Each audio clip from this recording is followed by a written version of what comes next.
ओम नमो भगवते वासुदेवाय।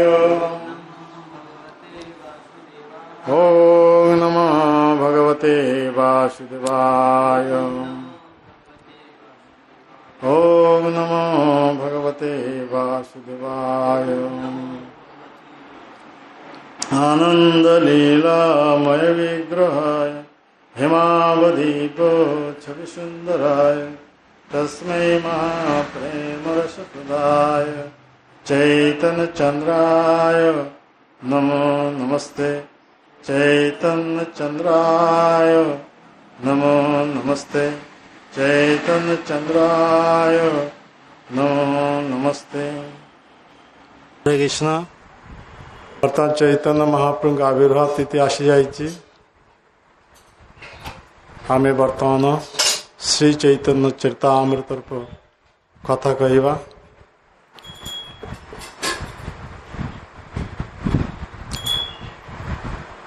चैतन्य चरितामृत कहुच्छी अद्वय ज्ञानतत्व कृष्ण स्वयं भगवान स्वरूप शक्ति रूपे तार है अवस्थान। अर्थात भगवान कृष्ण होचंदे अद्वय ज्ञान तत्व से होचंदे स्वयं भगवान।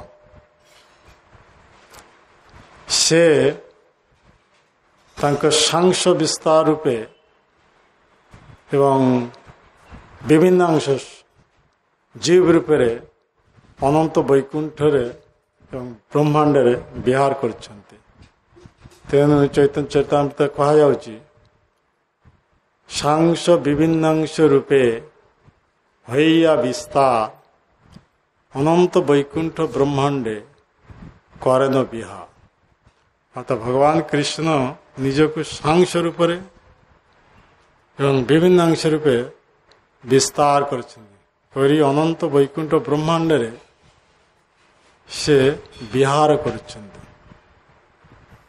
तेणु वैकुंठ संख्या केते ब्रह्मांड संख्या केते ता प्रथम आमको जानिबा के हबो। वैकुंठ अनंत कोटि कहा जाउछि। ब्रह्मांड सेमिति अनंत कोटि अनंत वैकुंठ ब्रह्मांड करेन विहार। अर्थात भगवान कृष्ण एक एक वैकुंठर वैकुंठाधिपति रूप में विराज कर नारायण स्वरूप। सेहीपरि जने जने ब्रह्मांड रूप गोटे गोटे ब्रह्मांडाधिपति रूप में विराज कर। तेने ब्रह्मांड जेमिति असंख्य सेहीपरि वैकुंठ मध्य असंख्य। केमिति से विस्तार करछन्ति सांस विस्तार चतुर्भुज अवतार गण। अर्थात निजको सांस पर्सनल एक्सपांशन माने डायरेक्ट एक्सपांशन जेटा कहा जाउछि प्रत्येक निजको विस्तार करछन्ति। के रूप चतुर्भुज वासुदेव संकर्षण प्रद्युम्न अनिरुद्ध ये आदि चतुर्भुज फर्स्ट क्वाड्रुपल ऊपर निजको विस्तार कर जिते सब अवतार माने आसिछन्ति ये जगत को भगवत धाम ये जगत को आसछन्ति अवतार कहा जाउछि। अवतार मान संख्या होछि असंख्य।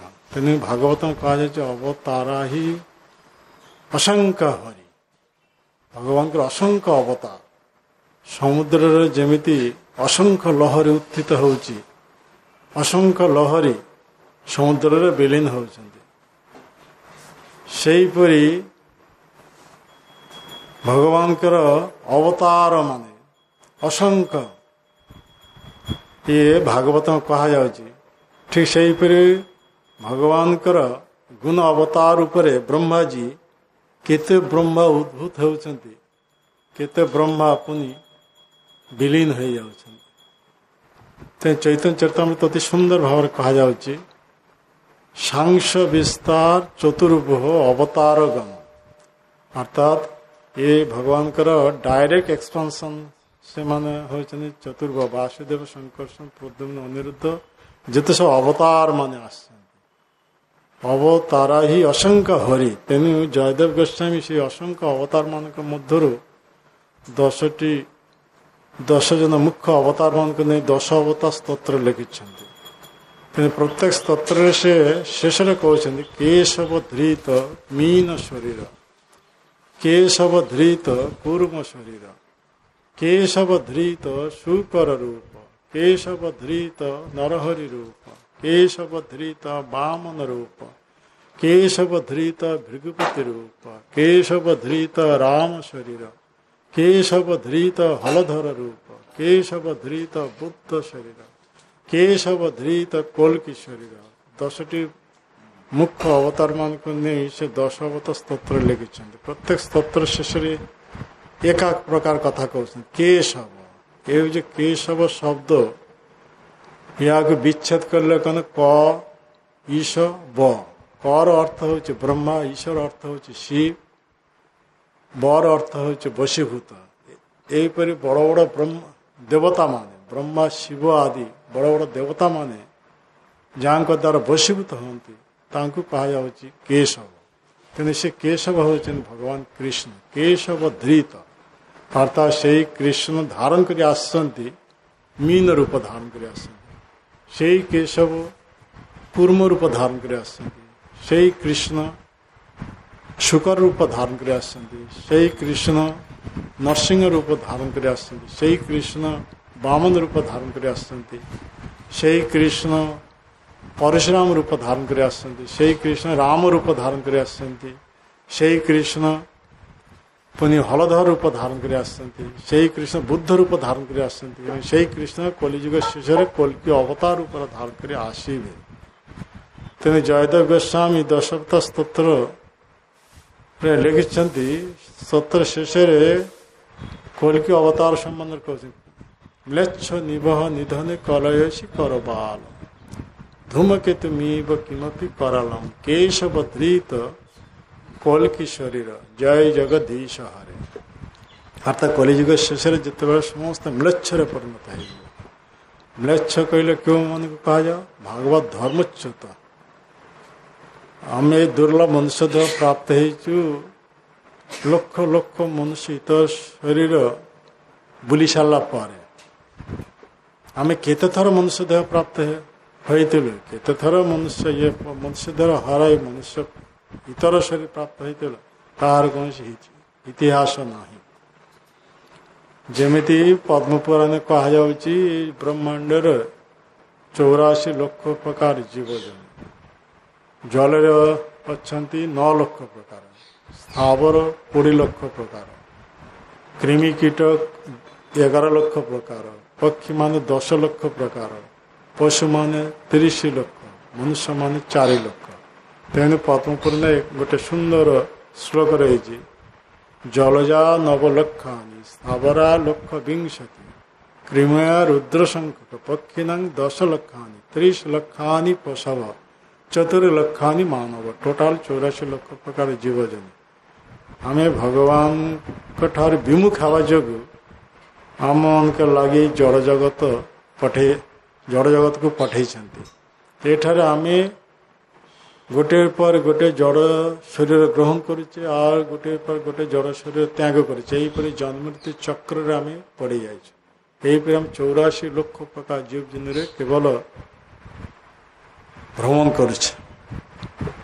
करुपरी जलजर उद्भिज उद्भिजर कृमिकीटर पक्षी पक्षीर पशु पशुर असभ्य अर्धसभ्य सभ्य आम बर्तमान सभ्य मनुष्य देह प्राप्त ये सब मनुष्य देह एक विशेष कर्तव्य रही धर्म ही तेषा अधिक विशेष धर्महीना पशु भी समान अर्थात आम ये दुर्लभ मनुष्य देह प्राप्त ये दुर्लभ मनुष्य देह एकमात्र उद्देश्य हूँ जो जुगरे भगवान का द्वारा प्रवर्तित जो धर्म से धर्म जदि आम अनुशीलन करूँ ताहले आम जन्मृत्यु चक्र उद्धार ନିତ୍ୟ ଆନନ୍ଦମୟ ଧାମ ଭଗବତ ଧାମକୁ ଫେରି ଯାଇପାରିବ।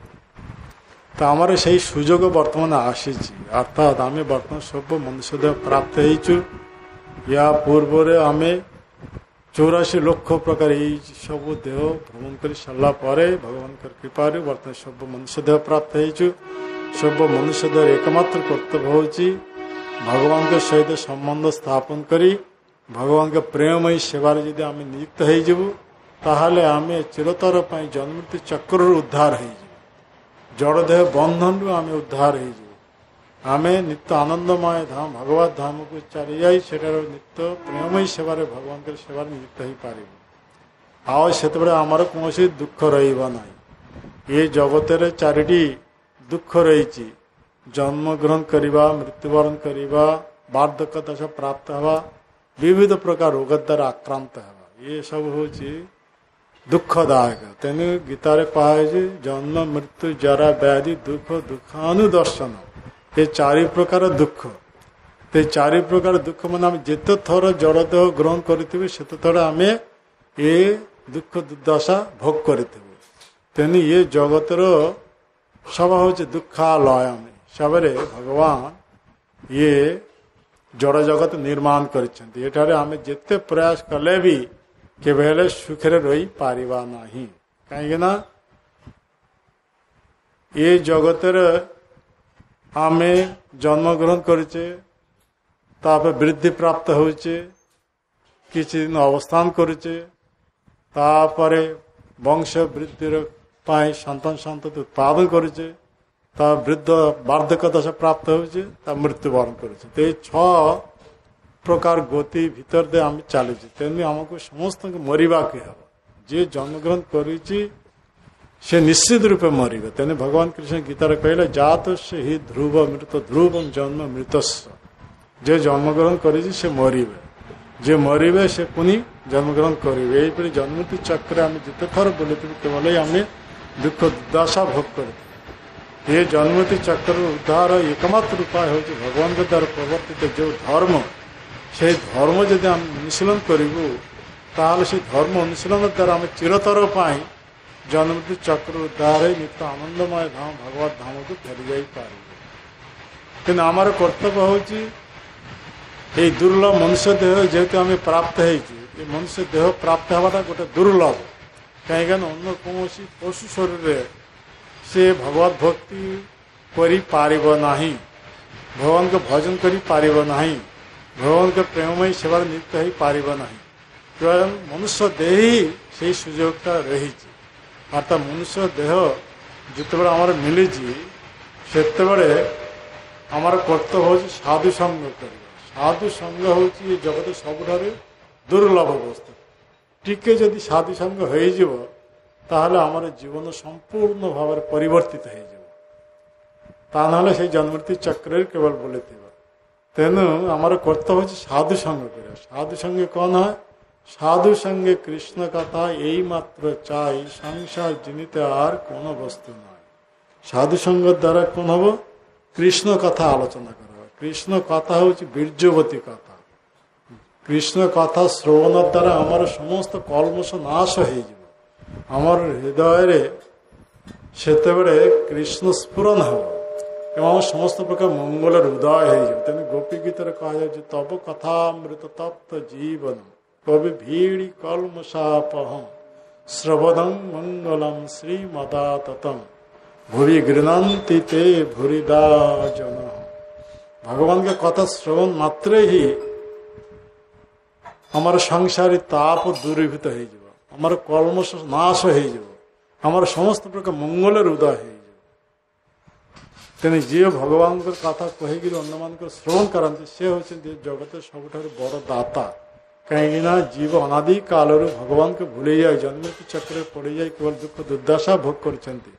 ସେଥିରେ ଚିରତର ପାଇଁ ଉଦ୍ଧାର ହେଇଯିବ ଯେତେବେଳେ ସାଧୁ ସଙ୍ଗ କରି ସାଧୁଙ୍କ ମୁଖରୁ ଭଗବାନଙ୍କ କଥା ଶ୍ରବଣ କରିବେ। ଆମେ ଏ ମନୁଷ୍ୟ ଦେହ ପ୍ରାପ୍ତ ହେଇଛୁ, କିନ୍ତୁ ମନୁଷ୍ୟ ଦେହେ ଗୋଟେ ସୁବର୍ଣ୍ଣ ସୁଯୋଗ ହେଉଛି ଯେତେବେଳେ ତା ସୌଭାଗ୍ୟର ଉଦୟ ହେବ ସେ ସେତେ ସାଧୁ ସଙ୍ଗ କରିବ। ସାଧୁ ସଙ୍ଗ ଯେତେବେଳେ ହେବ ସେତେବେଳେ ଚେତନାର ଉଦୟ ହେବ, ସେ ସେତେବେଳେ କୃଷ୍ଣ ଭାବନାମୃତ ପ୍ରାପ୍ତ ହେଇପାରିବ। କୃଷ୍ଣ ଭାବନାର ଭାବିତ ଯେତେବେଳେ ହେବ ସେତେବେଳେ ତାର ସମସ୍ତ ଦୁଃଖର ଅବସାନ ଘଟିବ।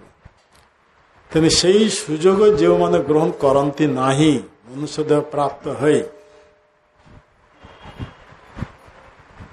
ସେମାନେ ଆଉ କେବେ ହେଲେ କଳ୍ପ କଳ୍ପ ଧରି ଜନ୍ମୃତ୍ୟୁ ଚକ୍ରରୁ ଉଦ୍ଧାର ହୋଇପାରିବ ନାହିଁ। ତେଣୁ କୁହାଯାଏ ଚୈତନ୍ୟ ଅବତାରେ ବହେ ପ୍ରେମାମୃତ ବନ୍ୟା, ସେଇ ବନ୍ୟା ଯେ ନ ଡୁବିଲେ ସେଇ ଜୀବ ଛାର, କୋଟି କଳ୍ପେ ତବେ ତାର ନାହିଁ କ ନିସ୍ତାର। ଚୈତନ୍ୟ ଅବତାରେ ବହେ ପ୍ରେମାମୃତ ବନ୍ୟା, ଚୈତନ୍ୟ ଅବତାର ଇଏ ଅଦ୍ଭୁତ ଅବତାର। ଭଗବାନ ଚୈତନ୍ୟ ମହାପ୍ରଭୁ ଯିଏକି ସାକ୍ଷାତ କୃଷ୍ଣ ଅର୍ଥାତ ଶ୍ରୀ ରାଧାକୃଷ୍ଣ ମିଳିତ ତନୁ ଶ୍ରୀ ଚୈତନ୍ୟ ମହାପ୍ରଭୁ ନିଜ ଧାମ ଗୋଲକ ବୃନ୍ଦାବନ ଛାଡ଼ି ଏଟାକୁ ଆସିଛନ୍ତି କଲିହତ ଜୀବ ଆମମାନଙ୍କୁ ଉଦ୍ଧାର କରିବା ପାଇଁ। ତେଣୁ ସେ ଦେଲେ ଆମମାନଙ୍କର ପାଇଁ ଗୋଟିଏ ମନ୍ତ୍ର ଔଷଧି, ତାହା ହେଉଛି ହରେ କୃଷ୍ଣ ମହାମନ୍ତ୍ର। ଏ ଗୋଲକର ପ୍ରେମ ଧନ କଲିଯୁଗ ଲୋକମାନଙ୍କ ପାଇଁ ଅନ୍ୟ କୌଣସି ଧର୍ମର ବିଧାନ ସେ ଦେଲେ ନାହିଁ। କଲିଯୁଗ ଲୋକମାନଙ୍କ ପାଇଁ ସେ ଗୋଟେ ହିଁ ମାତ୍ର ପ୍ରେସକ୍ରିପସନ୍ ଦେଲେ ଯେ ଏମାନେ ସମସ୍ତେ କଲିର କବଳରେ ପଡ଼ିଯାଇଛନ୍ତି, ଏମାନେ ସମସ୍ତେ ମାୟାଗ୍ରସ୍ତ ଅବସ୍ଥାରେ ଅଛନ୍ତି। ତେଣୁ ଏମାନେ ଏଇ ଦୁର୍ଲଭ ମନୁଷ୍ୟ ଦେହ ପ୍ରାପ୍ତ ହେଇଛନ୍ତି। ଦୁର୍ଲଭ ମନୁଷ୍ୟ ଦେହ ଏହିପରି ପୁଣି କଲିର କବଳସ୍ଥ ହୋଇ ମାୟାଗ୍ରସ୍ତ ହୋଇ ଏ ଦେହ ହରାଇ ପୁଣି ମନୁଷ୍ୟ ଇତର ଶରୀରକୁ ଫେରିଯିବ।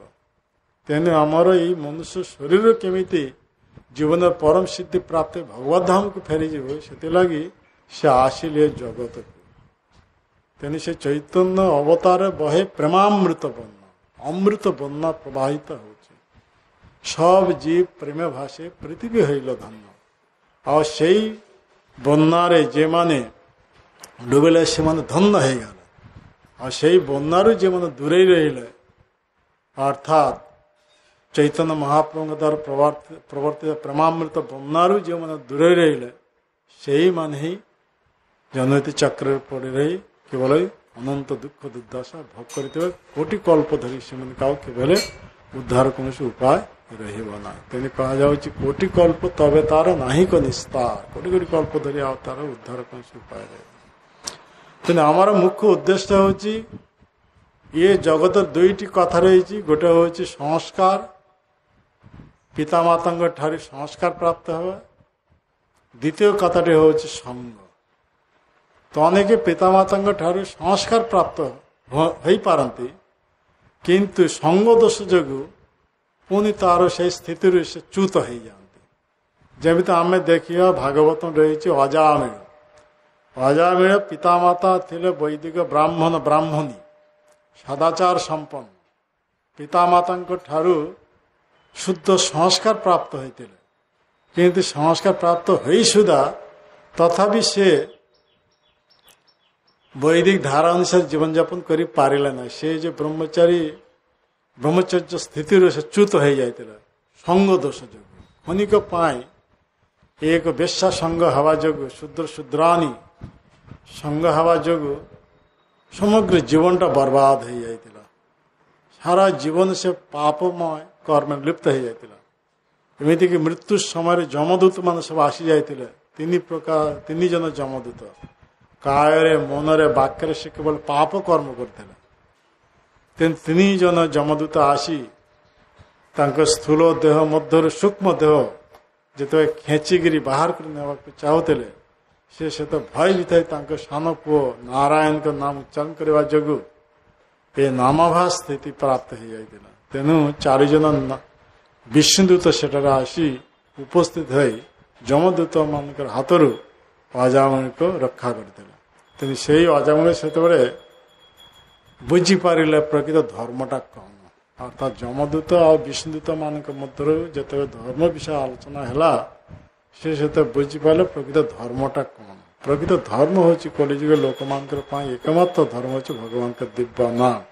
ହରେ କୃଷ୍ଣ କୃଷ୍ଣ କୃଷ୍ଣ ହରେ ହରେ, ହରେ ରାମ ରାମ ରାମ ହରେ ହରେ।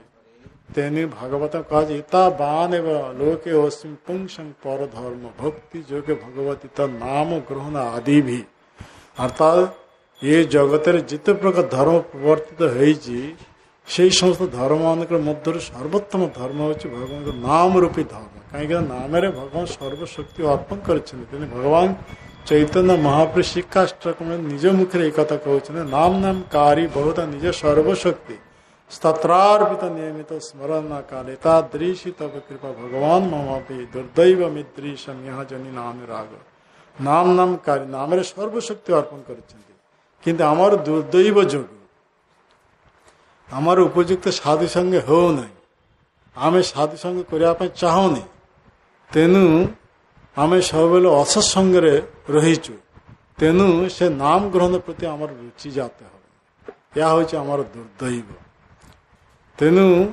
आमे जिते साधु संग करवा साधुंकर मुखर ये नामेर महिमा भगवान महिमा जिते भक्त मानकर शुद्ध भक्त मानकर महिमा जिते श्रवण करवा सेते बड़े आमर से रुचि जाता है भगवान का नाम करने प्रति भगवान की कथा प्रति भगवान की सेवा प्रति से रुचि जाता है आम जिते भगवान के विषय श्रवण करूँ से आमर भगवान के प्रति आसक्ति वर्धित हो आम भगवान को छाड़ी जिते जड़ विषय आम मत थी से जड़ विषय चिंता आमर मन भितर आसीज आम केवे जड़ बंधन मुक्त हो पारना तेने आमर प्रथम कर्तव्य हूँ संस्कार ठार सब बलवान हूँ संग तेने साधु संग संग कहले दुस्संग नहीं सत्संग सत्संग कहले भगवान शुद्ध भक्तंकर संग शुद्ध भक्तंकर संग जिते आम करूँ से भक्तंकर मुखरी भगवान कथा जिते आम श्रवण करूँ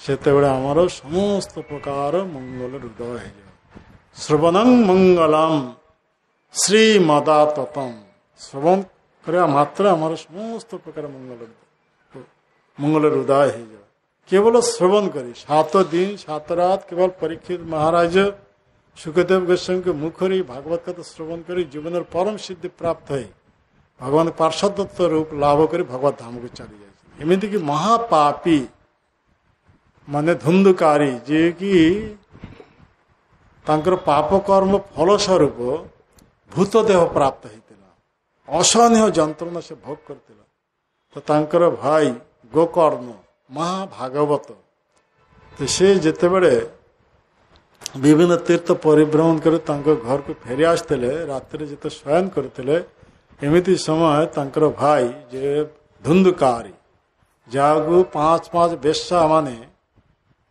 मारिकी घर भीतर पुथि देइथिला तो से मरी जीवा पर भूत देह प्राप्त होता तेने से घर में एत उत्पाद सब करते कौन लोक से घर को आसु नार भाई गोकर्ण जिते विभिन्न तीर्थ परिभ्रमण कर निज घर को आसी उपस्थित हो सन्धा हो जाता तेने गाँ लोक मान सहित मिसी पारि नाला तेने रात्रि जो शुई एमती समय माने चारिआडे केवल इटा पड़ुची पत्थर पड़ुची केते बड़ महिष रूप धारण कर आसी भय देखा केते बड़ हाथी रूप केते बाघ रूप केते सिंह रूप केते अजगर रूप धारण करी पाखक आसते तो से महाभागवत गोकर्ण तेने से बुझिपारे कौन जीव यहीपरी असद गति हवा जो यहीपरी प्रेतात्मा शरीर प्राप्त है से यहीपरी काम कर तेने से पचार तुम्हें किए तुम परिचय कौन से किसी कही पार भूत सूक्ष्म शरीर किसी कही पार तेने पाखे जे कमंडल पानी थिला मंत्रपुत कर फेंगेदेले से कथा कहवा शक्ति आसला से कह भाई मु तुमार भाई धुंधुकारी तो गोकर्ण से तो पचार तुमार कहीं दशा तुमार लगी तो मु तो गयारे विभिन्न जगह सब पिंड दे गयारे पिंड देले माने जे माने भूत देह प्राप्त हे से माने भूत देह उद्धार हो ये से कह भाई मु एते पाप करिची सारा जीवन से 100 थर जदि पिंडदान कर तथा मु भूत देह उद्धार हो पारे ना अन्न कौन उपाय निर्धारण कर यदि यही कथा कहले ଗୋକର୍ଣ୍ଣ ତା ପରଦିନ ନିତ୍ୟକର୍ମ ସାରି ଗାଁ ଲୋକମାନଙ୍କ ସହିତ ମିଶିଲେ, ପଣ୍ଡିତ ବ୍ୟକ୍ତିମାନଙ୍କ ସହିତ ଦ୍ୱିବେଦୀ ତ୍ରିବେଦୀ ଚତୁର୍ବେଦୀ ବ୍ରାହ୍ମଣ ଏମାନଙ୍କ ସହିତ ମିଶିଲେ, ଏ କଥା ବ୍ୟକ୍ତ କଲେ। ତ ସେମାନେ କୌଣସି ଡିସିସନ୍ ଦେଇପାରିଲେନି। ସେତେବେଳେ ସେମାନେ କହିଲେ ଆପଣ ସୂର୍ଯ୍ୟଦେବଙ୍କ ଆରାଧନା କରନ୍ତୁ, ସୂର୍ଯ୍ୟଦେବ ଯେଉଁ ନିର୍ଦ୍ଦେଶ ଦେବେ ସେଇ ନିର୍ଦ୍ଦେଶ ଅନୁସାରେ ଆପଣ କାମ କରନ୍ତୁ, ତାହେଲେ ଆପଣଙ୍କର ଭାଇ ଭୂତ ଦେହରୁ ମୁକ୍ତ ହେଇପାରିବେ। ତ ସେତେବେଳେ ଗୋକର୍ଣ୍ଣ କ'ଣ କଲେ, ବ୍ରାହ୍ମଣ ମାନଙ୍କ ପରାମର୍ଶ ଅନୁସାରେ ସୂର୍ଯ୍ୟଦେବଙ୍କ ଆରାଧନା କଲେ। ସୂର୍ଯ୍ୟଦେବଙ୍କୁ ଯେତେ ଆରାଧନା କଲେ, ସୂର୍ଯ୍ୟଦେବ ତାଙ୍କ ସମ୍ମୁଖରେ ପ୍ରକଟ ହୋଇଗଲେ। ସେତେବେଳେ ସୂର୍ଯ୍ୟଦେବକୁ ପଚାରୁଛନ୍ତି ଗୋକର୍ଣ୍ଣ, କାହାର ମୋବାଇଲ ବନ୍ଦ କରନା? ଇଏ ସୂର୍ଯ୍ୟଦେବ ସହିତ କହିଲେ, ଗୋକର୍ଣ୍ଣ ତୁମ ଭାଇକୁ ଭୂତ ଶରୀର ମୁକ୍ତ କରିବାର ଏକମାତ୍ର ଉପାୟ ହେଉଛି ଭଗବାନଙ୍କ କଥା ଶ୍ରବଣ କର, ଭାଗବତ କଥା କୀର୍ତ୍ତନ କର। ଏ ଭାଗବତଙ୍କ କଥା, ଭାଗବତ ଏତେ ପାୱାରଫୁଲ, ଏତେ ବୀର୍ଯ୍ୟବତୀ, ଏତେ ପ୍ରଭାବଶାଳୀ। ତ ସେତେବେଳେ ଗୋକର୍ଣ୍ଣ ଏ ଭାଗବତ ଏକ ଶୁଭ ଦିନ ଦେଖି ଭାଗବତ କଥାର ଆୟୋଜନ କଲେ। କାହିଁକି ପ୍ରଥମ ଭାଗବତ କଥା ଆୟୋଜନ କରିଥିଲେ ସୁଖଦେବ ଗୋସ୍ୱାମୀ ପରୀକ୍ଷିତ ମହାରାଜ ପାଖକୁ। ତାପରେ ଭାଗବତ କଥା ଆୟୋଜନ କରିଥିଲେ କି ଆମର ଗୋକର୍ଣ୍ଣ ଦ୍ୱିତୀୟ ଥର। ତାପରେ ଭାଗବତ କଥା ଆଲୋଚନା କରିଥିଲେ ଚାରି କୁମାର ମାନେ, ଅର୍ଥାତ୍ ଭକ୍ତି ଦେବୀ ଦୁଇ ପୁତ୍ର ଜ୍ଞାନ ବୈରାଗ୍ୟ ବୃଦ୍ଧ ଦଶା ପ୍ରାପ୍ତ ହେଇଯାଇଥିଲେ। ବୃଦ୍ଧ ଦଶାରୁ ଯୁବକତ୍ୱ ଫେରାଇ ଆଣିବା ପାଇଁ ତିନିଟା ଅଧିବେଶନ ହୋଇଥିଲା। ସେମାନଙ୍କ ମଧ୍ୟରୁ ଗୋକର୍ଣ୍ଣ ଦ୍ୱିତୀୟ ଥର ଅଧିବେଶନ କରିଛନ୍ତି। ତ ସେ ସଭାରେ ଯେତେ ସବୁ ପଣ୍ଡିତ ବ୍ରାହ୍ମଣ ବୈଷ୍ଣବ ମାନେ ସମସ୍ତେ ଉପସ୍ଥିତ ଥିଲେ। ଆଉ ତାଙ୍କର ଭାଇ ଧୁନ୍ଧୁକାରୀ ଯେ ଭୂତ ଦେହ ପ୍ରାପ୍ତ ହେଇଥିଲେ ସେ ସେଟାକୁ ଆସି ଉପସ୍ଥିତ ହେଇଗଲେ। ତ କେଉଁଠାରେ ସେ ଆଶ୍ରୟ ନେବେ କିଛି ବୁଝିପାରୁନଥିଲେ। ତ ସେଠାରେ ଗୋଟେ ବାଂଶ ଖଣ୍ଡ ଥିଲା ଯାହାର 7ଟି ଗ୍ରନ୍ଥି ଥିଲା। 7 ଗ୍ରନ୍ଥିଯୁକ୍ତ ବାଂଶରେ ସେ ଆଶ୍ରୟ ନେଲେ। ଆଉ ଯେତେବେଳେ ସେ ଭାଗବତ କଥା ଆରମ୍ଭ କଲେ ପ୍ରଥମ ଦିନ ଭାଗବତ କଥା ସମାପ୍ତ ଯେତେବେଳେ ହେଲା, ସାଙ୍ଗେ ସାଙ୍ଗେ ସେଇ 7 ଗଣ୍ଠିଯୁକ୍ତ ବାଂଶ ମଧ୍ୟରେ ଗୋଟେ ଗଣ୍ଠି ସଶବ୍ଦରେ ଫାଟିଗଲା। ସମସ୍ତେ ସେ ଶବ୍ଦ ଶୁଣିପାରିଲେ। ତା ପରଦିନ ଯେତେବେଳେ ଭାଗବତ କଥା ହେଲା, ଭାଗବତ କଥା ଶେଷରେ ଆଉ ଗୋଟେ ଗଣ୍ଠି ଫାଟିଗଲା। ଏହିପରି 7 ଦିନରେ 7ଟି ଗ୍ରନ୍ଥି ଯେତେବେଳେ ଫାଟିଗଲା, ସେତେବେଳେ ଦେଖାଗଲା ତାଙ୍କର ଭାଇ ଯିଏକି ଭୂତ ଦେହ ପ୍ରାପ୍ତ ହେଇଥିଲା ଧୁନ୍ଧୁକାରୀ, ସାଙ୍ଗେ ସାଙ୍ଗେ ଭଗବାନଙ୍କ ପାର୍ଶ୍ୱଦତ୍ତରୁ ବିଷ୍ଣୁ ଦୂତ ପରି ରୂପ ଧାରଣ କରି ସେଠାରେ ପ୍ରକଟ ହେଇଗଲା। ଶ୍ୟାମଳ ବର୍ଣ୍ଣ ଚତୁର୍ଭୁଜ ରୂପ ଧାରଣ କରି ସେଠାରେ ପ୍ରକଟ ହେଇଗଲା। ଏମିତି ସମୟ ବୈକୁଣ୍ଠରୁ ଦିବ୍ୟ ବିମାନ ସେଠାରେ ଚାଲି ଆସିଲେ। ତାଙ୍କୁ ବୈକୁଣ୍ଠକୁ ନେଇଯିବା ପାଇଁ ଭଗବାନ ବିଷ୍ଣୁ ଦୂତମାନଙ୍କୁ ପଠାଇଥିଲେ। ଇଏ ଯେତେବେଳେ ଦିବ୍ୟ ବିମାନରେ ଆରୋହଣ କରିବାକୁ ଯାଉଥିଲେ, ଏମିତି ସେ ଗୋକର୍ଣ୍ଣ ପଚାରିଲେ ବିଷ୍ଣୁ ଦୂତମାନଙ୍କୁ, ଆପଣମାନେ କାହିଁକି ଗୋଟେ ବିମାନ ଏଠାକୁ ନେଇ ଆସିନି? ଏଟା କେତେ ଲୋକ ଭାଗବତ କଥା ଶ୍ରବଣ କରିଛନ୍ତି, ଦ୍ୱିବେଦୀ ତ୍ରିବେଦୀ ଚତୁର୍ବେଦୀ ବ୍ରାହ୍ମଣ ବୈଷ୍ଣବ ସବୁ ଭାଗବତ କଥା ଶ୍ରବଣ କରିଛନ୍ତି। ତ ସମସ୍ତଙ୍କ ପାଇଁ ତ ଗୋଟେ ଗୋଟେ ବିମାନ ନେଇ ଆସିବା କଥା, କାହିଁକି ଗୋଟେ ବିମାନ ନେଇ ଆସିଲେ? ସେତେବେଳେ ବିଷ୍ଣୁ ମାନେ ନିଜ ମୁଖରେ ଏଇ କଥା କହିଲେ, ଯିଏ ଯେତେ ସବୁ ଭାଗବତ କଥା ଶ୍ରବଣ କରିଛନ୍ତି କେହି ଧ୍ୟାନ ସହକାରେ ଶ୍ରବଣ କରୁନାହାନ୍ତି, ଅନ୍ୟ ମନସ୍କ ହୋଇ ବସିଛନ୍ତି। ତେଣୁ ଧ୍ୟାନ ସହକାରେ ଶ୍ରବଣ ନ କରିବା ଯୋଗୁଁ ଭାଗବତ କଥା ଶ୍ରବଣର ପୂର୍ଣ୍ଣ ଫଳ ସେମାନେ ପ୍ରାପ୍ତ ହେଇ ପାରିନାହାନ୍ତି। କିନ୍ତୁ ଆପଣଙ୍କର ଭାଇ ଯେହେତୁ ଭୂତ ଶରୀର ଥିଲେ, ଅସହନୀୟ ପୀଡ଼ା ଅନୁଭବ କରିଥିଲେ, ତେଣୁ ସେ ସେତେବେଳେ ଏକାଗ୍ର ମନରେ ଆପଣଙ୍କ ମୁଖରେ ଭାଗବତ କଥା ଶ୍ରବଣ କରିବା ଯୋଗୁଁ ଏବଂ ତା ଉପଲବ୍ଧି କରିବା ଯୋଗୁଁ ସେ ଭାଗବତ କଥା ଶ୍ରବଣରେ ପୂର୍ଣ୍ଣ ଫଳ ପ୍ରାପ୍ତ ହେଇଯିବ। ତେଣୁ ପୂର୍ଣ୍ଣ ଫଳ ପ୍ରାପ୍ତ ହେବା ଯୋଗୁଁ ପ୍ରଭୁ ନାରାୟଣ ଇଏ ଦିବ୍ୟ ବିମାନ ଆମମାନଙ୍କ ଦ୍ୱାରା ପ୍ରେରିତ କରିଛନ୍ତି ତାଙ୍କୁ ଭଗବତ ଧାମକୁ ନେଇଯିବା।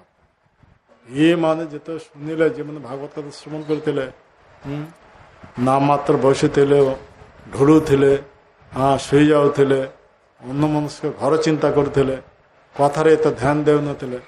ତେଣୁ ସେମାନେ ସମସ୍ତେ ଯଦିଓ ସେମାନେ ତ୍ରିବେଦୀ ଚତୁର୍ବେଦୀ ସବୁ ବଡ଼ ବଡ଼ ଡିଗ୍ରୀଧାରୀ, ବଡ଼ ବଡ଼ ବ୍ରାହ୍ମଣ, ବଡ଼ ବଡ଼ ବୈଷ୍ଣବ ହେଲେ ବି ଭାଗବତ କଥାରେ ଧ୍ୟାନ ନଥିବା ଯୋଗୁଁ, ଠିକ୍ ଭାବରେ ଶ୍ରବଣ ନ କରିବା ଯୋଗୁଁ ଭାଗବତ କଥା ଶ୍ରବଣର ପୂର୍ଣ୍ଣ ଫଳ ପ୍ରାପ୍ତ ହୋଇପାରିଲା ନାହିଁ।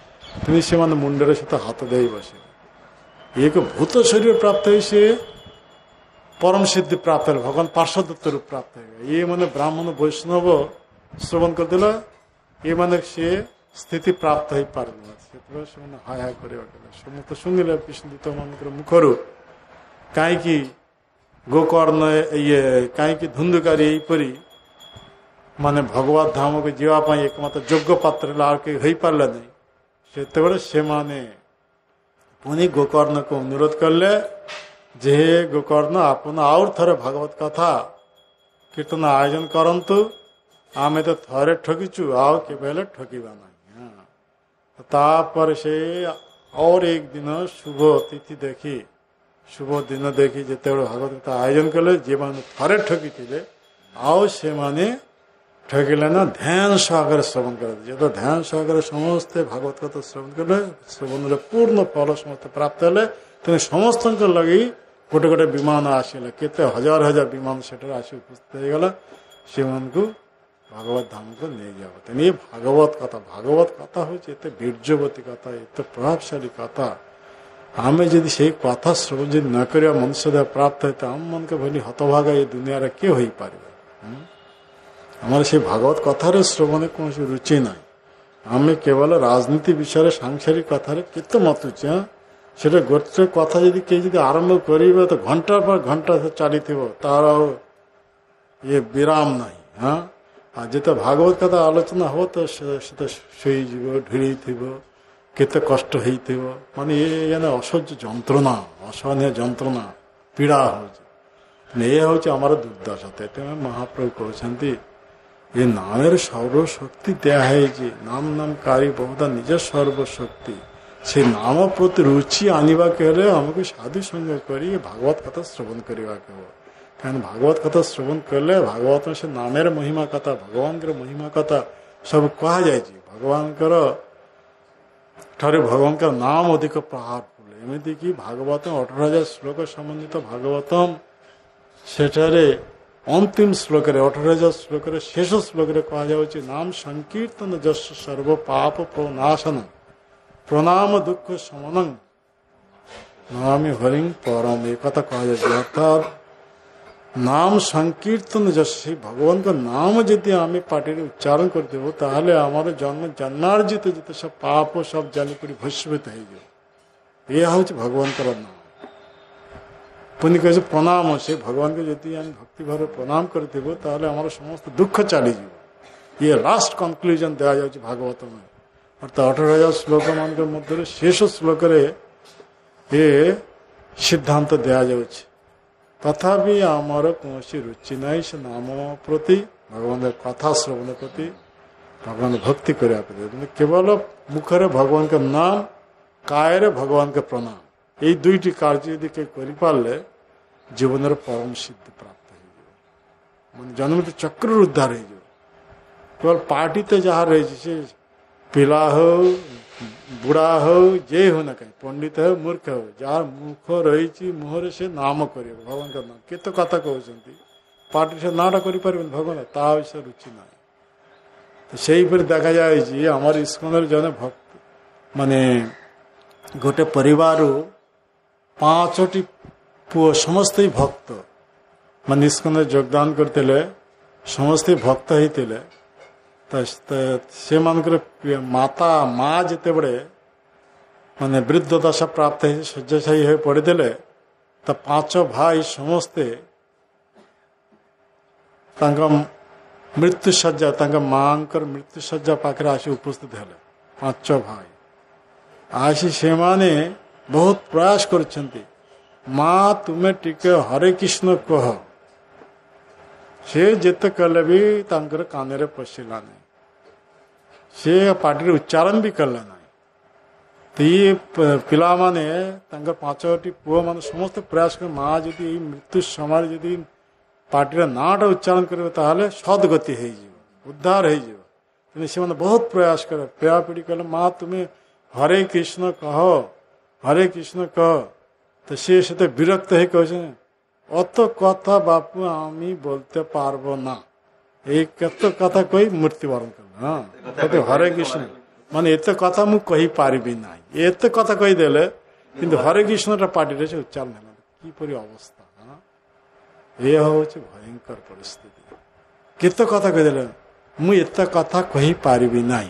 হ্যাঁ ये कथा कहीदेला कि पिला माने केते प्रयास कर हरे कृष्ण टिके कह दुईटा कथा उच्चारण कर पार। ये हूँ आमर से स्वीकृति ना, आमर से सौभाग्य ना। सारा जीवन दुष्कर्म मातिचु, सारा जीवन पाप कर्म लिप्त होते आ मृत्यु समय जिते प्रयास कले भी सी भगवान को स्मरण आसब ना। तेणु ये प्रहलाद महाराज ये उपदेश देवछन जो माने बुद्धिमान व्यक्ति से माने कौमार अवस्था, कौमार आचरत प्राज्ञ भागवत। ये भागवत कथा मान प्रतिष्ठा कौमार अवस्था जो माने बुद्धिमान हे से कौमार अवस्था रे दुर्लभ मानव तदपि अध्रुवम। यदि आम मनुष्य देहटा दुर्लभ मनुष्य देह प्राप्त हो सबुदिन कि जिते दिन पर्यंत आम देहरे आम देहरे आयुष रही प्राण रही সেই সময় পর্যন্ত আমি যদি সাধু সঙ্গ করি ভাগবত কথা শ্রবণ করিব ভগবানকে মহিমা কথা শ্রবণ করিব তাহলে আমার জীবনের চরম সিদ্ধি আমি সহজে প্রাপ্ত হইপারে। চিরতর পাই 84 লক্ষ প্রকার জীবজন্তুর যে ভ্রমণ জন্মমৃত্যু চক্রর যে পরিভ্রমণ সেতুরে আমি উদ্ধার হইপারি।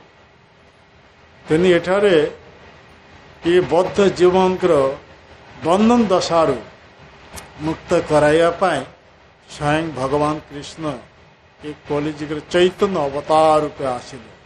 तेने चैतन्य अवतार रूपे आसी से देखिले ये माने सत्यजुग लोक मान कहली गृह त्याग करी वन को जाए निरंतर भगवान को ध्यान करी पारिब नाही। सत्यजुग लोक मान आयुष थिले 1 लाख वर्ष। तेने से माने गृह त्याग करी वन को चली जाउथिले गोटे जगह बसी निरंतर भगवान को ध्यान करी पारिथिले। अर्थात किसी खाऊ नथिले पीऊ नथिले विश्राम नेउ नथिले निरंतर भगवान को ध्यान करी जीवन परम सिद्धि प्राप्त हो भागवत धाम को फेरी जाई पारिथिले। किंतु कलिजुग लोक माने घरे पची पची मरिब तथापि घर छाड़ी टिके मंदिर के आसी भगवान को दर्शन करियो भगवान कथा श्रवण करियो ता भी रुचि नाही। किपरि भयंकर परिस्थिति कहीं कलिजुग चली समस्त कलिर कबल रे पड़ जाइछन्ति। तेनी समस्त बुद्धि वृत्ति सब नष्ट हो जाए। विशेषकर ये कलिजुग कली होउछन्ति राजा। तेनी समस्त बुद्धि वृत्ति नष्ट कर देवाई समस्त हाथ में मोबाइल उठे देछन्ति। हाँ ते होछि कलिंकर उपहार। तेणु मोबाइल को कहा जाछि कलिंकर कली प्रदत्त मैसेलेस गिफ्ट। यह होछि कलिंक द्वारा प्रदत्त ये अनुपम उपहार जो लगी कली ये मोबाइल लैपटॉप टीवी ये द्वारा समस्त कैप्चर से रखिदे। तेणु साधु मान कथा कौन रुचि ना। हाँ साधु मान प्रति कौन श्रद्धा ना।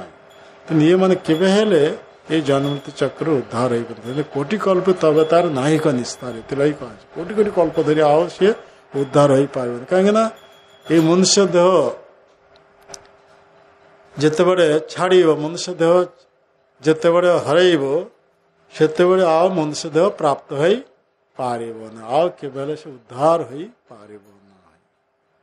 कहीं ये मनुष्य देह आम केते थर ग्रहण करूँ केते थर मनुष्य देह हर मनुष्य शरीर को फेरी जाए पुणी से मनुष्य शरीर बोल बोले पुणी मनुष्य शरीर को आसुचे पुणी मनुष्य शरीर हर मनुष्य इतर शरीर को फेरी जाए कहीं हूँ आम जो मनुष्य देह आसुचु से तो आम साधु संग करूना भगवान को भजन करना आम जो धर्म दि जाए आचरण करना पुणी मनुष्य देह हर मनुष्य शरीर को फेरी जाए अनादि काल पूरी आम केवल जन्ममृत्यु चक्र पड़ जाए कि अनंत दुख दुर्दशा ही केवल भोग कर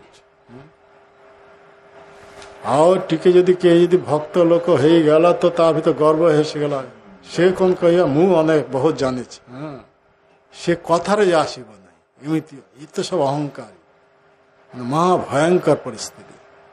ମାନେ କୋହଲିର ଏମିତି ସମସ୍ତଙ୍କ ମୁଣ୍ଡ ଖାଇ ଦେଇଛି, ତା ଭିତରେ ଏମିତି ଅହଂ ଭାବ ଜାତ କରିଦେଇଛି, ସେ କେବେ ହେଲେ ଶୁଣିବା ନାହିଁ। ସେ ନିଜକୁ ହମ୍ ବଡ଼ା, ମୁଁ ସବୁଠାରୁ ବଡ଼, ଏଇ ଭାବ ନେଇ ସେ କଥାରେ ଆସିବନି। ଆରେ ସାଧୁ ସାଙ୍ଗ ମାନେ ସମସ୍ତେ ମିଶି ଭଗବାନଙ୍କ କଥା, ସେଥିପାଇଁ ଭଗବାନ କୃଷ୍ଣ ଗୀତାରେ କହିଛନ୍ତି ମଚ୍ଚିତ୍ତ ମଦ୍ଗତ ପ୍ରାଣ ବୋଧୟନ୍ତ ପରସ୍ପର। ଏକା সাথে বসে ভগবানকে বিষয়ে আলোচনা করে ভগবানকে কথার আনন্দ, কাହିଁକି ନା এই জগতের কৃষ্ণ কথাই কথা আর সব মনোব্যথা। হ্যাঁ, ଏ ଜଗତରେ କୃଷ୍ଣ କଥା ହିଁ କେବଳ ଆମର ଆନନ୍ଦ ଦେବେ। ଆଉ ଜଗତରେ ଯେତେ କଥା ରହିଛି, ଝିଅ ପୁଅ ବାହାଘର ସାଂସାରିକ କଥା, ରାଜନୈତିକ କଥା, ଏ ଯେତେ ଦୁନିଆରେ କଥା ଯେତେ ରହିଛି ସବୁ ଦୁଃଖଦାୟକ। କେହି ଆମକୁ କୌଣସି କଥା ଆମକୁ ସୁଖ ଦେଇ ପାରିବ ନାହିଁ। ପରିଣାମ ସମସ୍ତଙ୍କୁ ନରକ ଆଡ଼କୁ ଗତି ହେବ। କେବଳ କୃଷ୍ଣ କଥା ହିଁ କେବଳ ଆନନ୍ଦ, କୃଷ୍ଣ କଥା ହିଁ କଥା। ମାନେ କୃଷ୍ଣ କଥା ଯେତେବେଳେ ଆଲୋଚନା ହେବ, ସେତେବେଳେ ଆମର ସମସ୍ତ ସୌଭାଗ୍ୟର ଉଦୟ ହେଇଯିବ। ତ ଆମେ ଦୁର୍ଲଭ ମନୁଷ୍ୟ ପ୍ରାପ୍ତ ଯେ କୃଷ୍ଣ କଥା ପ୍ରତି ରୁଚି ପ୍ରଦର୍ଶନ ଯଦି ନ କରିବା, ତାହେଲେ ଆମ ଭଳିଆ ଦୁର୍ଭାଗ୍ୟ ହତଭାଗା କେউ ଅଛନ୍ତି। ତେଣୁ କୁହାଯାଏ ବ୍ରହ୍ମାଣ୍ଡ ଭ୍ରମିତ କଣ ଭାଗ୍ୟବାନ ଯେ গুরু কৃষ্ণ প্রসাদ পায় ভক্তি লতা দিয়ে, তাতে কৃষ্ণ ভজে করে গুরুর সেবন, মায়া জাল ছুটে পায় শ্রীকৃষ্ণ চরণ। এইপরি ব্রহ্মাণ্ডের 84 লক্ষ প্রকার জীবজন কেবল ভ্রমণ করছেন। এই ভ্রমণ করে করে করে করে যেতেবেলে মনুষ্য দেহ প্রাপ্ত হবে, সেই মনুষ্য দেহের যদি সৌভাগ্যের উদয় হবে, সেতেবেলে সে সাধু সঙ্গ করে ব্রহ্মাণ্ড ভ্রমিত কোন ভাগ্যবান সৌভাগ্যের যেতে উদয় হবে। গুরু চରଣ ଆଶ୍ରୟ କରିବ, କୃଷ୍ଣଙ୍କ କୃପାରୁ ଗୁରୁ ମିଳିବ, କୃଷ୍ଣଙ୍କ ବୋନାଫାଇଡ୍ ଗୁରୁ, ସେଇ ଗୁରୁଙ୍କର ଚରଣ ଆଶ୍ରୟ ଯେତେବେଳେ କରିବ, ତାଙ୍କର ଉପଦେଶ ଅନୁସାରେ ଯେତେବେଳେ ଚାଲିବ, ସେତେବେଳେ ତାର ମାୟା ପିଶାଚି କବଳରେ ସେ ମୁକ୍ତ ହେବ। ତେଣୁ କୁହାଯାଇଛି କାମ କ୍ରୋଧ ଦାସ ହଇଆ ତାର ଲାତ ଖାଏ, ଭ୍ରମିତ ଭ୍ରମିତ ଯଦି ସାଧୁ ବୈଦ୍ୟ ପାଏ, ତାର ଉପଦେଶ ମନ୍ତ୍ର ପିଶାଚି ପାଲା, কৃষ্ণ ভক্তি পায় কৃষ্ণ নিকট যায়। এইপରି 84 লক্ষ প্রকার জীব জন্তুকে ভ্রমণ କରୁଛନ୍ତି, ଆଉ ସମସ୍ତେ ହିଁ କାମ କ୍ରୋଧର ଦାସତ୍ୱ କରୁଛନ୍ତି, ଷଡ଼ ରିପୁର ଦାସତ୍ୱ କରୁଛନ୍ତି, ମାୟାର ଦାସତ୍ୱ କରୁଛନ୍ତି, କାମ କ୍ରୋଧ ଦାସ ହେଇ ତାର ଲାତ ଖାଉଛନ୍ତି। এই লাত খাও খাও যেତେବେଳେ নিরুপায় হয়ে নিরাশ হয়ে ভগবান কৃষ্ণଙ୍କର এক শুদ্ধ ভক্ত ଗୁରୁଙ୍କ ଚରଣ ଆଶ୍ରୟ କରିବେ ଏବଂ ତାଙ୍କ ନିର୍ଦ୍ଦେଶ ଅନୁସାରେ ଯେତେବେଳେ ଭକ୍ତି ଯାଜନ କରିବେ, ସେତେବେଳେ ମାୟା ପିଶାଚି ତାଙ୍କ ଶରୀର ଛାଡ଼ି ପଳେଇବେ। ଯାହା କୃଷ୍ଣ ତାହା ନୁହେଁ ମାୟାର ଅଧିକାର। ତ ଯେଉଁଠାରେ କୃଷ୍ଣ କଥା ସେଠାରେ ମାୟାର କୌଣସି ପ୍ରଭାବ ନାହିଁ। ଯେଉଁଠାରେ ଆମେ କୃଷ୍ଣ ଭକ୍ତିରେ ରତ ହେବୁ, ସେଠାରେ ଆଉ ମାୟା ପିଶାଚି ସେଠାରେ ରହିପାରିବ ନାହିଁ। ତେଣୁ କୁହାଯାଉଛି ତାର ଉପଦେଶ ମନ୍ତ୍ର ପିଶାଚି ପାର, ତାର ମାନେ ସେ ଗୁରୁଙ୍କର ଉପଦେଶ ଅନୁସାରେ ଯେତେବେଳେ ଆମେ ଭକ୍ତିରେ ନିଯୁକ୍ତ ହେଇଯିବ, ଭଗବାନଙ୍କର ଭକ୍ତି କରିଥିବୁ, ସେଟା ମାୟା ପିଶାଚି ତା ଦେହ ଛାଡ଼ି ଚାଲିଯିବ। ସେ ସେତେ କୃଷ୍ଣ ଭକ୍ତି ପ୍ରାପ୍ତ ହେବ। କୃଷ୍ଣ ଭକ୍ତି ଯେତେବେଳେ ପ୍ରାପ୍ତ ହେବ, କୃଷ୍ଣ ଭକ୍ତି କରି ସେତେ କୃଷ୍ଣଙ୍କ ପାଖକୁ ଚାଲିଯିବ। କୃଷ୍ଣ ଭକ୍ତି ପାଏ ତବେ କୃଷ୍ଣ ନିକଟ ଯାଏ, ଚୈତନ୍ୟ ଚରିତାମୃତ କଥା କୁହାଯାଉଛି। ସେତେବେଳେ ସେ କୃଷ୍ଣ ଭକ୍ତି ପ୍ରାପ୍ତ ହେବ। ଆଉ କୃଷ୍ଣ ଭକ୍ତି ଯେତେବେଳେ ପ୍ରାପ୍ତ ହେବ, ସେ କୃଷ୍ଣ ଭକ୍ତି ପ୍ରାପ୍ତ ସେ ଭଗବାନ କୃଷ୍ଣଙ୍କ ପାଖକୁ ଚାଲିଯିବ। କିନ୍ତୁ ଆମର ଏ ଦୁର୍ଲଭ ମନୁଷ୍ୟ ଜୀବନ ଏକମାତ୍ର ଉଦ୍ଦେଶ୍ୟ ହେଉଛି କୃଷ୍ଣ ଭକ୍ତି କରିବା ପାଇଁ ଆମେ ଏ ଦୁର୍ଲଭ ମନୁଷ୍ୟ ଦେହ ପ୍ରାପ୍ତ ହେଇଛି। ତେଣୁ କୃଷ୍ଣଙ୍କର ଅଷ୍ଟୋତ୍ତର ଶତ ନାମରେ କୁହାଯାଉଛି କୃଷ୍ଣ ଭୋଜି ଭାରତରେ ସଂସାରତେ ଆଇନି, ମିଛେ ମାୟା ବଦ୍ଧ ହଏ ବୃକ୍ଷ ସମ হইনি, ফল রূপে পুত্র কন্যা ডাল ভাঙ্গি পড়ে, কাল রূপে সংসারতে পক্ষী বাসা করে। ଏ ଅଷ୍ଟୋତ୍ତର ଶତନାମ এই କଥା କୁହାଯାଉଛି। ଆମେ କୃଷ୍ଣଙ୍କୁ ଭଜନ କରିବା ପାଇଁ ଏଠାକୁ ଆସିଛୁ। କୃଷ୍ଣ ଭୋଜି ଭାରତରେ ସଂସାରତେ ଆଇନି, ସଂସାରତେ ଆମେ ଆସିଛୁ କୃଷ୍ଣଙ୍କୁ ଭଜନ କରିବା ପାଇଁ। କିନ୍ତୁ ମିଛ ମାୟା ବଦ୍ଧ ହଏ ବୃକ୍ଷ ସମ ହଏ, ଆମେ ମାୟାରେ ପଡ଼ିଯାଇଛୁ।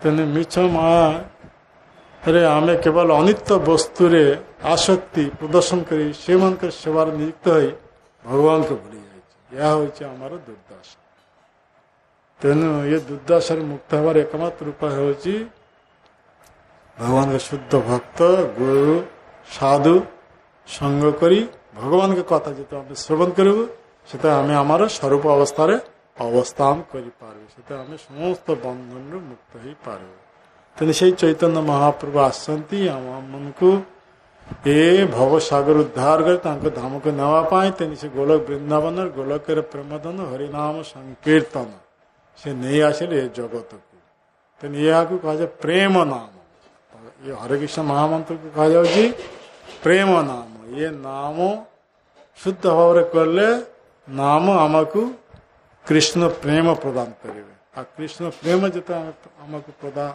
आम जिते प्राप्त हो आम बंधन दशा मुक्त हो हमारे जीवन चरम सिद्धि तेने आमर कर्तव्य नित्यं भागवत सेवाया तेने दुई प्रकार भागवत रही एक हे ग्रंथ भागवत आर गोटे हे व्यक्ति भागवत तेने ग्रंथ भागवत न बुझा पर्यंत आम केवल जन्म चक्र मुक्त हो पारे तो से ग्रंथ भागवत बुझापी आमको व्यक्ति भागवत को संग करा तो साधु संग कर मुखर से मुखर भागवत जो आम श्रवण करूँ से आमर समस्त संशय दूरीभूत हो जीवन उद्देश्य कथा आम जापर यहीपरि जीवन चरम जो कर्तव्य कृष्ण भक्ति करी जीवन परम सिद्धि प्राप्त भगवत धाम को चली जापर समय हो जाए जय ग्रंथराज श्रीमद्भागवतम की जय श्री श्री गौर निताई की जय श्री